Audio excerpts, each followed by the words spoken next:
Hello po mga kababayan, kamusta po kayo? Si Kamanong po inyong lingkod ay nagbabalik po muli at tayo po ay magsama-sama magkomentuhan dito po sa Tambayang Makabayan.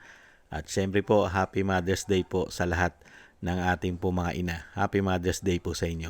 At magumpisa na po tayo mga kababayan, umpisahan po natin. Ito pong paliwanag. Paliwanag po ito ng kampo ng ating Vice President at syempre po ng kanyang asawa na si Attorney Mans Carpio. At syempre po ng kanya pong mga legal team. Ayon po sa kanila mga kababayan, ito pong ginawa ng AMLAC.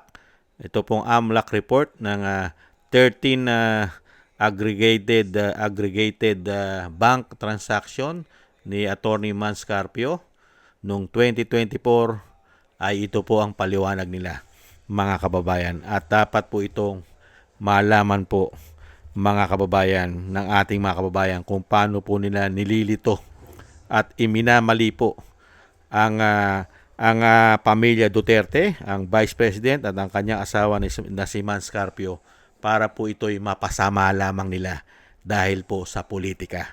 Dahil nga po hindi po nila kayang talunin ng Vice President sa malinis na halalan. Kaya po pilit nila sinisiraan at pinababagsak mga kababayan. Ito po, umpisa na po natin at komentuhan po natin ito. Sa 1 bilyong piso ang total bank transactions ng second gentleman na si Attorney Mans Carpio, ang asawa ni VP Sara.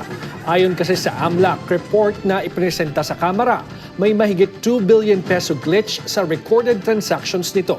Ang detalye sa exclusive Agenda Weekend Report ni Joash Malimban. Mula sa 2.3 billion pesos, 2.1 million pesos lang daw dapat ang total ng 13 transactions na pumasok sa accounts ni Second Gentleman Attorney Manasseh Carpio. Ayon yan sa isa sa Anti-Money Laundering Council o AMLAC documents na ipresenta sa House Justice Committee hearing noong Abril. Nakasaad sa AMLAC report na manager's check purchases ito mula sa isang kumpanya na debited daw papunta sa accounts ni Carpio. Isinailalim ito sa covered transaction reports dahil sa laki ng perang involved sa transaction.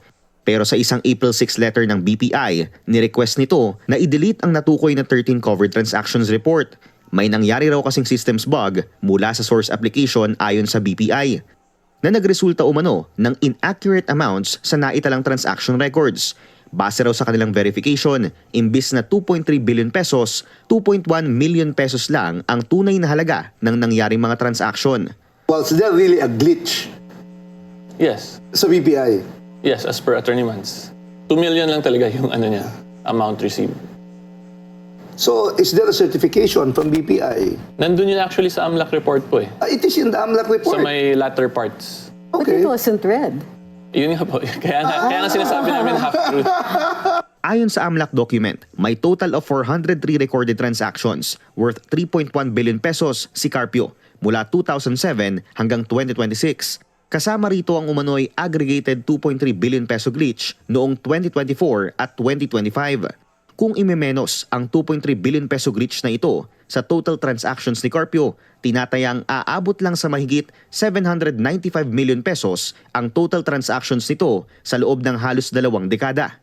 Ang naturang halaga tila malayo sa ipinakita sa total amount of inflows ni Carpio na 2.5 billion pesos na ayon sa AMLAC ay classified bilang suspicious at covered transactions. Ayon sa BPI, hindi sila makapagbibigay ng detailed disclosure patungkol sa systems bug na ito, alinsunod sa bank secrecy law at data privacy. Wala ring tugon ng AMLAC sa mga panawagan ng clarification.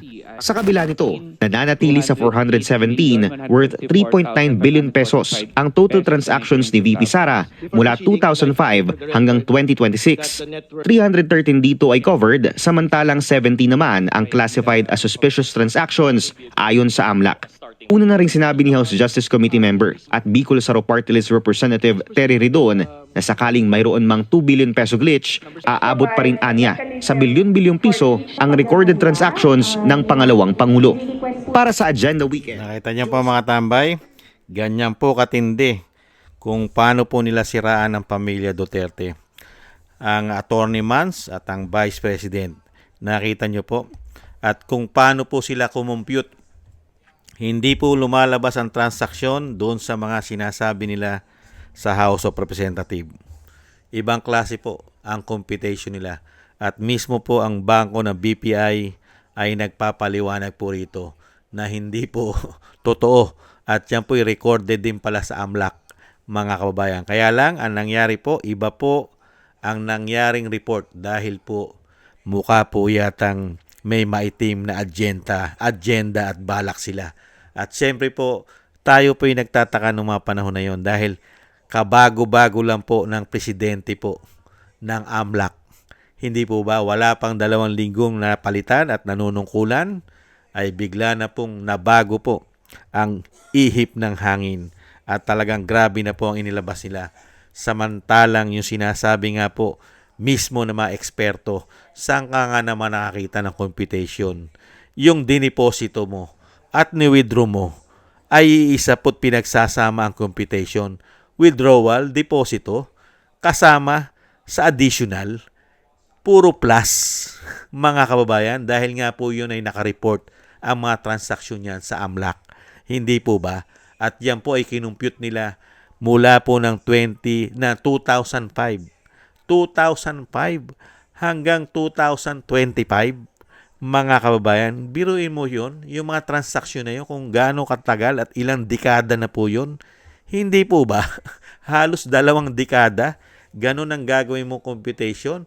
Abay, kahit pala si Kamanong, mga kababayan, meron lang pera na 2 million si Kamanong, pagka yung mga transaksyon ay lumabas-pasok, labas-pasok ang transaksyon ng pera dahil ikaw ay nagninegosyo, aba, aabutin pala ang computation niya ng bilyon-bilyon ng pera ni Kamanong. Pagka po ang pinaniwalaan po natin, ito pong mga buhaya di umano sa Kongreso, yung mga nagpapabagsak sa pamilya Duterte dahil gamit pa ang pera ng taong bayan yata. Dahil nga po, alam naman po natin, ang Vice President lang po, ang bukod tangi po na magbibigay po ng katarungan sa mga ginawa pong pagnanakaw at pagwawalangya ng mga magnanakaw na politiko sa ating bansa. Lalong-lalo po ang pumipirma sa GAA. Hindi po ba?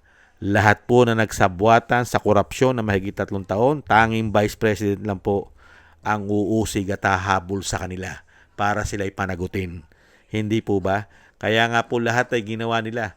Hindi lang po sa AMLAC sila gumagawa ng ganyan. Hindi po ba? Pati sa COA. Sa COA. Hindi po ba? AMLAC, COA, at nahandyan pa ang kinuha nilang mga sinasabi nilang mga pagkakatiwalaan nilang witness. Sino po? Isang convicted at wanted, most wanted po ng buong Pilipinas. Ito pong si Madriaga. Wanted po yan. Yan po ay nakakulong na. Convicted na po yan. Ano kaso? Kidnap po ransom. At yan po ay most wanted po nung hindi po nahuhuli pa yan at hindi nakukulong. Pero yan po ang pinagkakatiwalaan nila na kanilang mga testigo. At lalong-lalo po, yung nagsisinungaling mga kababayan na tinatawag po na pambansang asong ulol ng Pilipinas. Dahil mismo ang BPI ay pinasisinungalingan lahat ang hawak na dokumento kung saan man galing yung hawak ni Trillanes. Baka yun ay galing sa rekto dahil mahilig po sila sa rekto di umano, mga kababayan. Kaya po malinaw na malinaw po dahil lang sinabi po ng kampo po ng ating Mans Carpio at ng Vice President, mismo nakarecord po ang mga transaksyon na hindi po nila inileles o minaminus dahil po may mga error. May mga error po sa BPI ang mga transaksyon, pero sa kanila walang error. Wala pong dapat itama.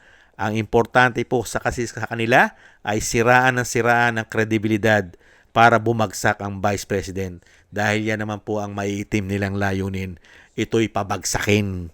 Dahil una-una, lahat po kasi ng issue ng korupsyon ay nasa kanila at pilit po nilang inililihis. Saan ka nakakita? Isang damukal na korupsyon na mahigit 3 taon ang ginawa nila sa atin, pero ang issue po ay ayaw na ayaw po nilang dalhin sa korupsyon dahil sila ang involved at sangkot yata.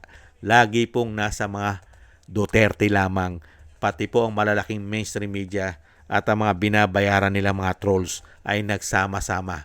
Hindi po ba? Nakakalungkot po ang ating bansa. Kaya po, wala po tayong nakita na tinrabaho ng mga demonyong ito di umano.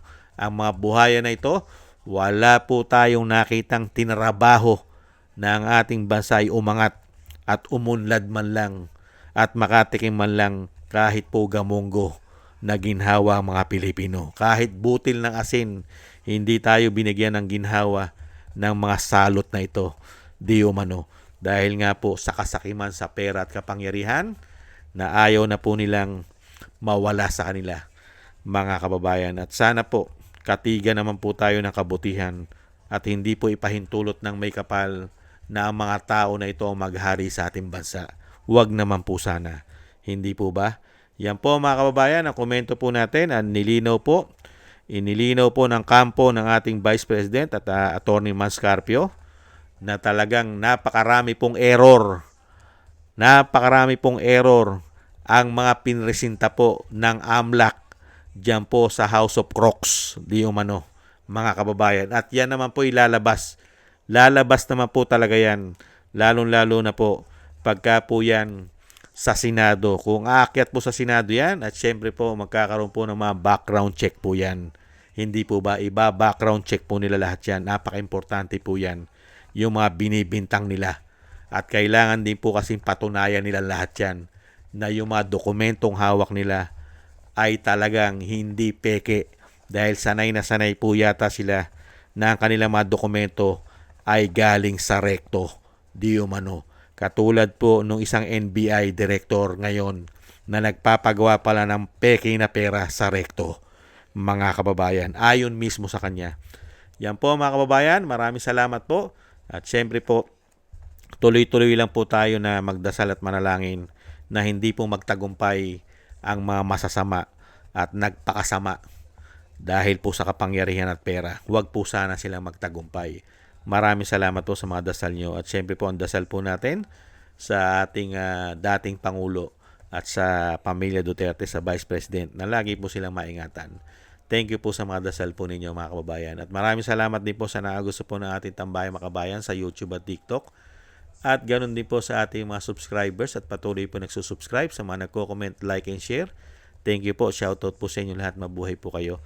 At shoutout din po sa ating mga kababayan nagbibigay po ng tulong at biyaya. Shoutout po kay Eric Hershio ng Canada, Annie Jo, Jobelin Watanabe, Jem Aris ng United Arab Emirates, Baby Roman at Ate Isa ng Cagayan, Kingston ng Hong Kong, at si Annie Jo, thank you po, kay Tatay Nick ng Toronto, Canada, kay Mila Yi, kay Felipe Shapno ng Texas, USA, Ma'am LB at Sir Manny ng North Miami, Florida, USA, Rolando Timbol ng Alberta, Canada, at Jesus Valdefena, Rolando Guerrero, Melchorita Espinosa ng Orlando, Florida, USA, Arthur Estranero ng USA, at Mika Legaspi. At thank you po sa inyo at ingat-ingat po kayo sa inyo po mga paggawa. At shoutout po sa inyo lahat at God bless po sa inyo lahat. God bless po sa ating lahat. At muli po, Happy Mother's Day po sa lahat mga kababayan. At ingat-ingat po tayo mga kababayan at dasal-dasal po. At paalam po muna. Bye-bye.